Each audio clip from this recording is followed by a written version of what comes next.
നമ്മളിപ്പോൾ ചെയ്തുകൊണ്ടിരിക്കുന്ന സെയിലിൻ്റെ 50% പിന്നെ റെക്കമെൻഡ് കസ്റ്റമറാണ്. നമ്മളെ ഇഷ്ടപ്പെട്ട്, നമ്മുടെ വർക്ക് ഇഷ്ടപ്പെട്ട്, നമ്മളുടെ ആഫ്റ്റർ സർവീസ് ഇഷ്ടപ്പെട്ട് അവരെന്നെ എന്ത് ചെയ്യുന്നു, നമ്മളെ റെക്കമെൻഡ് ചെയ്യുന്നു. അങ്ങനെയാണ് വളരെ വേഗത്തിൽ ഞങ്ങൾ 2500 പരം പിന്നെ പ്രൊജക്റ്റുകൾ കംപ്ലീറ്റ് ആക്കിയത്. സംതൃപ്തരായ ഒരുപാട് കസ്റ്റമർ ഞങ്ങൾക്കുണ്ട് എന്നുള്ളതാണ്. അവർ ഒരു സാധനം വാങ്ങിയിട്ട് നമ്മുടെയുള്ള ബന്ധം അവസാനിപ്പിക്കുന്നില്ല. ആ ബന്ധം എന്ത് ചെയ്യുന്നു, അവർ കണ്ടിന്യൂ ചെയ്യുന്നു. പല ആവശ്യങ്ങൾക്ക് നമ്മളെ ബന്ധപ്പെടുന്നു.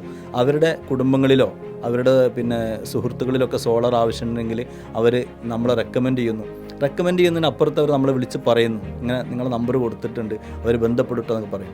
അത് നമുക്ക് വലിയ ഹാപ്പിനെസ് ഉണ്ടാക്കുന്നുണ്ട്. നമ്മൾ പിന്നെ വീഡിയോ ചെയ്യുമ്പോൾ പല ആളുകളും നമ്മളെ നേരിട്ട് വിളിച്ചിട്ട് പറയും, നിങ്ങളുടെ വീഡിയോ നമുക്ക് നന്നായിട്ട് ഇഷ്ടപ്പെടുന്നുണ്ട്, നിങ്ങളുടെ സംസാരം ഇഷ്ടപ്പെടുന്നുണ്ട്, നിങ്ങളുടെ മലപ്പുറം ഭാഷയിലുള്ള സംസാരം ഏറെ ആകർഷണീയമാണ്. മിക്കവരും പ്രവാസികളായിരിക്കും. പ്രവാസികളൊക്കെ നമ്മൾ നേരിട്ട് വാട്സപ്പിൽ ബന്ധപ്പെട്ട് നമ്മുടെ വീട്ടിലേക്ക് വരണം പിന്നെ എന്നൊക്കെ ഭയങ്കര റിലേഷൻഷിപ്പ് ഉണ്ടാക്കിയെടുക്കുന്നുണ്ട്.